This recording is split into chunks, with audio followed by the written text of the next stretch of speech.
Hi everyone, ఈ వీడియోలో మనం డిస్కస్ చేయబోయేటటువంటి టాపిక్ ఏంటంటే ప్రెసిడెంట్ ఆఫ్ ఇండియాకి సంబంధించినటువంటి క్వాలిఫికేషన్స్ ఏంటి, అలాగే ప్రెసిడెంట్ ఆఫ్ ఇండియా తలక ఎలక్షన్ ప్రాసెస్ అనేది ఎలా ఉంటుంది. ఓకే, సో మిగతా విషయాలన్నీ కూడా మనం డీటెయిల్గా డిస్కస్ చేద్దామండి. అయితే రాష్ట్రపతి టాపిక్ గురించి డిస్కస్ చేసుకునే ముందు మనం ఆల్రెడీ ప్రీవియస్ వీడియోలో మీకు ఒక ఇంట్రడక్షన్ పాయింట్ చెప్పాను నేను, ఏంటంటే union government consists okay in the part 5 of the Indian constitution from the article number 52-151 వరకు ఉందని చెప్పుకున్నాం మనం. ఓకే, టోటల్ కేంద్ర ప్రభుత్వం అంటే మనకి లోక్సభ, రాజ్యసభ, అలాగే next president of India and central government ఇవన్నీ కూడాను. అయితే జ్యుడిషియరీ సిస్టమ్ కూడా ఉంటుంది సెంట్రల్ లెవెల్లో, స్టేట్ లెవెల్. అదే జ్యుడిషియరీ సిస్టమ్ సపరేట్గా చెప్పుకుందాం మనం. ఓకేనా. అయితే ఇక్కడ చూడండి, కేంద్ర కార్యనిర్వాహక వ్యవస్థ మీకు ఆల్రెడీ ఇప్పటికే తెలిసిపోయి ఉంటుంది. కేంద్ర కార్యనిర్వాహక వ్యవస్థ అంటే ఏంటంటే మనం లెజిస్లేటివ్, ఎగ్జిక్యూటివ్, జ్యుడిషియరీ అని చెప్పుకున్నాం కదా. ప్రీవియస్ వీడియోలో కూడా మనం చెప్పాం, ప్రతి వీడియోలో చెప్తాను ఇంచుమించు, ఎందుకంటే బాగా అది మనకి అండర్స్టాండ్ అవ్వాలనే ఉద్దేశంతో. సో మరి ఆర్టికల్ నెంబర్ 52 నుంచి ఆర్టికల్ నెంబర్ 78 వరకు మనకి ఎగ్జిక్యూటివ్ బాడీ గురించి మనకి మెన్షన్ చేయడం జరిగిందండి. ఎగ్జిక్యూటివ్ బాడీ అంటే అర్థం ఏంటంటే కార్యనిర్వాహక వ్యవస్థ గురించి మనకి మెన్షన్ చేయడం జరిగిందనమాట. ఓకే, అయితే మరి కార్యనిర్వాహక వ్యవస్థలో ఎవరెవరు ఉంటారంటే మనకి రాష్ట్రపతి, ఉపరాష్ట్రపతి, ప్రధానమంత్రి, కేంద్ర మంత్రి మండలి, అలాగే అటార్నీ జనరల్ ఉంటారండి. ఓకేనండి. President of India and vice president and అలాగే prime minister and okay council of ministers and attorney general. అయితే ఇప్పుడు మనం డిస్కస్ చేయబోయే టాపిక్ ఏంటంటే ప్రెసిడెంట్ ఆఫ్ ఇండియా, రాష్ట్రపతికి సంబంధించి డిస్కస్ చేద్దాం. వెరీ వెరీ ఇంపార్టెంట్ టాపిక్ ఇది. ఓకే, చూడండి, ఫస్ట్ ఆఫ్ ఆల్ తీసుకుంటే ప్రెసిడెంట్ ఆఫ్ ఇండియా గురించి చెప్పుకోే ముందు ఓకే ఎన్ని విషయాలు గుర్తుంచుకోవాలంటే, ఫస్ట్ ప్రెసిడెంట్ ఆఫ్ ఇండియాకి సంబంధించినటువంటి క్వాలిఫికేషన్స్ అంటే what are the qualifications to become president in India. రెండోది ఏంటంటే మనకి ఎలక్షన్ ప్రొసీజర్. ఓకేనండి, ఎలక్షన్ ప్రాసెస్ అనేది ఎలా ఉంటుంది, థర్డ్ పాయింట్ ఏంటండి అంటే మనకి powers of president of India.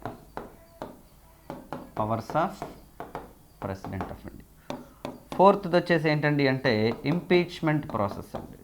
అయితే ఇంపీచ్మెంట్ ప్రాసెస్ అనేది పవర్స్ కంటే ముందే చెప్పేస్తాను నేను, ఎందుకంటే ఎలక్షన్ తర్వాత ఇంపీచ్మెంట్ రెండు చెప్పేసుకున్న తర్వాత అప్పుడు మనం పవర్స్ డిస్కస్ చేసుకుందాం. ఓకేనా. అండ్ ఫిఫ్త్ వన్ ఏంటండి అంటే ఫైనల్గా తీసుకుంటే ఇంపీచ్మెంట్ తర్వాత ఓకే ఫ్యాక్ట్స్ అబౌట్ ప్రెసిడెంట్.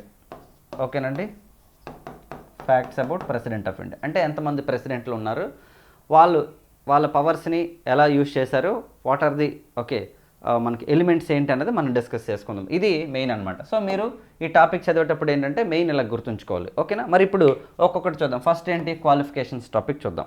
ఓకేనండి. So qualifications of the president of India అంటే ప్రెసిడెంట్ కావాలి అంటే అర్హతలు ఏంటి. ఓకేనండి, ప్రెసిడెంట్ ఆఫ్ ఇండియా అవ్వాలి అంటే అర్హతలు ఏంటో చూద్దాం ఫస్ట్ మనం.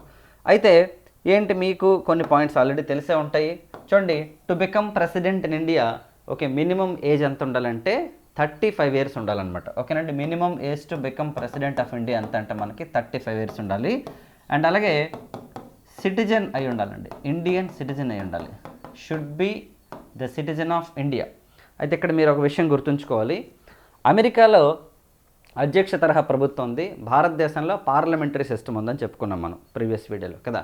అమెరికాలో అధ్యక్ష తరహా ప్రభుత్వం ఏంటంటే అధ్యక్షుడిని నేరుగా అక్కడ ప్రజలు ఎన్నుకుంటారు. ఇక్కడ ఏంటంటే అంటే అధ్యక్షుడు నామమాత్రపు అధికారి కదా, అంటే మనకి నామినల్ హెడ్ అంటే డి జ్యూర్ పవర్స్ ఉంటాయి, యాక్చువల్లీ డి ఫ్యాక్ట్ అధికారులు ఉండవు. అయితే భారతదేశ ప్రెసిడెంట్ అవ్వాలి అంటే ఇక్కడ ఎవరైతే ప్రెసిడెంట్ ఆఫ్ ఇండియా ఉంటారో ఇండియన్ సిటిజన్ అయి ఉండాలి, కాకపోతే జన్మతః సిటిజన్ అయి ఉండాల్సిన అవసరం లేదు.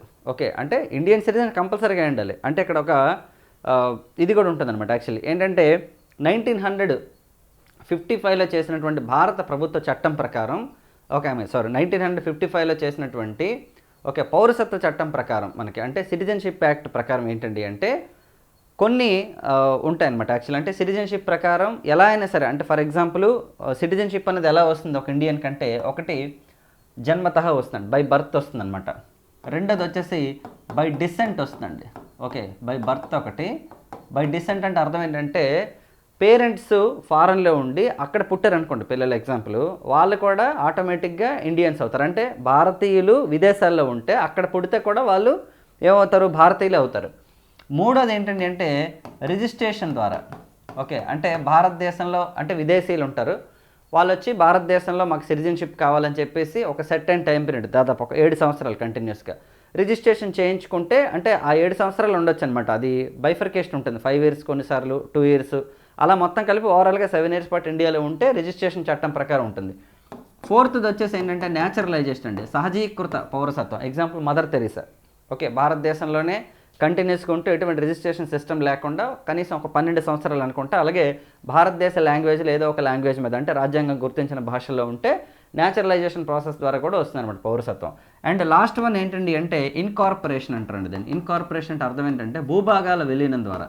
ఫర్ ఎగ్జాంపుల్ తీసుకుంటే భారతదేశంలో సిక్కిం అనేది స్టార్టింగ్లో లేదు. 36th కాన్స్టిట్యూషన్ అమెండ్మెంట్ ద్వారా మనకి సిక్కింని తీసుకొచ్చారు ఇండియాలోకి. అంటే సిక్కింలో ఉన్న ప్రజలకి ఓకే 36th అమెండ్మెంట్ తర్వాత వాళ్ళందరూ కూడా భారతీయులు అయిపోయారు ఆటోమేటిక్గా. అంటే భూభాగాలను భారతదేశంలో విలీనం చేసుకుంటే అది ఆటోమేటిక్గా అయిపోతుంది. కాబట్టి ఈ 4 ప్రాసెస్లో లేకుండా డైరెక్ట్గా వాళ్ళకి పౌరసత్వం వస్తుంది. అంటే భారత పౌరసత్వ చట్టంలో పేర్కొన్న ఏ కండిషన్స్ని సాటిస్ఫై చేసినా సరే ఇండియన్ సిటిజన్గా ఉంటే ఓకే ప్రెసిడెంట్ ఆఫ్ ఇండియా అవ్వచ్చు అనమాట ఇండియాలో. అంటే మినిమం 35 ఇయర్స్ ఆఫ్ ఏజ్ ఉండి okay any kind of condition should be satisfied to become the citizen of the country. ఎందుకు సార్ ఇదంతా చెప్తున్నారు మాకు తెలుసు కదా అని మీరు అనొచ్చు. ఎందుకంటే అమెరికా ప్రెసిడెంట్ అవ్వాలంటే ఖచ్చితంగా అక్కడ బై బర్త్ ఉండాలన్నమాట. బై బర్త్ అక్కడ అమెరికన్ అయి ఉండాలి యాక్చువల్లీ. ఎందుకంటే అక్కడ ప్రెసిడెన్షియల్ గవర్నమెంట్ ఉంది. ఓకే, అక్కడ కార్యనిర్వాహక శాఖ ఏదైతే ఉందో అంటే ఎగ్జిక్యూటివ్ బాడీ అనేది is not at all accountable to the legislative system. Legislative సిస్టమ్కి ఎట్టి పరిస్థితుల్లో కూడా అకౌంటబుల్గా ఉండదు అక్కడ.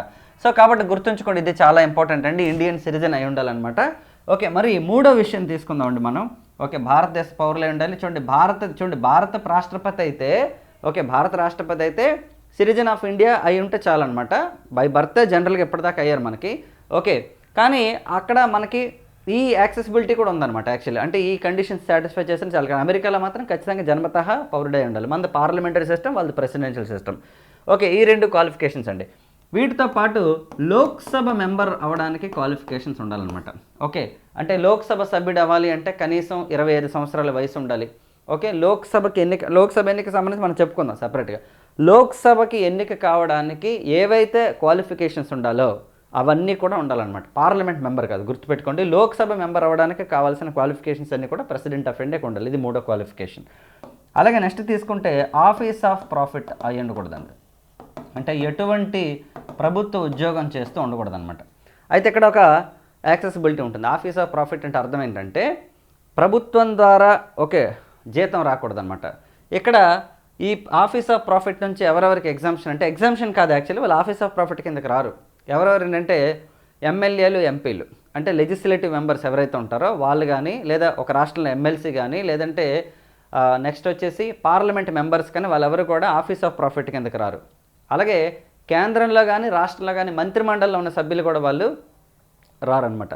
కానీ ఒక ప్రభుత్వ ఉద్యోగి ఓకే అంటే ఒక ఐఏఎస్ ఆఫీసర్ కనుక ప్రెసిడెంట్ ఆఫ్ ఇండియా పదవికి పోటీ చేయాలంటే ఖచ్చితంగా ఐఏఎస్ పదవికి రాజీనామా చేసి అప్పుడు ప్రెసిడెంట్ ఎలక్షన్స్లో ఉండాలి. గుర్తుపెట్టుకోవాలి ఈ విషయం మనం. ఓకేనండి, ఆఫీస్ ఆఫ్ ప్రాఫిట్ కిందకి ఉండకూడదు. ఈ కండిషన్స్తో పాటుగా మరి ఈ కండిషన్స్ మాత్రమే ఉంటే ప్రెసిడెంట్ పదవికి చాలా ఎక్కువ మంది పోటీ చేస్తారు కదా.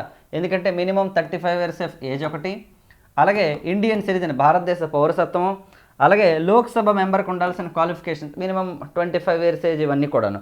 అర్థమైందా? మరి ఆఫీస్ ఆఫ్ ప్రాఫిట్ కిందకి యాక్చువల్లీ ఉండకూడదు. ఆఫీస్ ఆఫ్ ప్రాఫిట్ అంటే చెప్పాం కదా, ఆఫీస్ ఆఫ్ ప్రాఫిట్ అంటే ఏంటండి అంటే ఓకే ప్రభుత్వ జీతం తీసుకోకూడదు అనమాట యాక్చువల్లీ. అయితే మీకేం చెప్పాను, లోక్సభ మెంబర్స్ కానీ అంటే శాసనసభ సభ్యులు, లోక్సభ మెంబర్స్ కానీ, రాజ్యసభ మెంబర్స్ కానీ, స్టేట్ అసెంబ్లీ మెంబర్స్ కానీ, ఎమ్మెల్యేలు కానీ, అలాగే నెక్స్ట్ ఇంకెవరండి అంటే రాష్ట్రాల్లో పనిచేస్తున్న గవర్నర్లు ఓకే అలాగే ఉపరాష్ట్రపతి, వీళ్ళెవ్వరూ కూడా ఏంటండి అంటే ఆఫీస్ ఆఫ్ ప్రాఫిట్ కిందకి రారు. గుర్తుపెట్టుకోండి, they are not comes under the office of profit అనమాట. ఆఫీస్ ఆఫ్ ప్రాఫిట్ కిందకి రారు కాబట్టి okay they can contest in the president elections అనమాట. ఓకేనా, గవర్నర్లు, మంత్రిమండలిలో ఉన్న సభ్యులు కేంద్రంలో కానీ రాష్ట్రంలో కానీ వీళ్ళంతా కూడా ఆఫీస్ ఆఫ్ ప్రాఫిట్ కిందకి రారనమాట.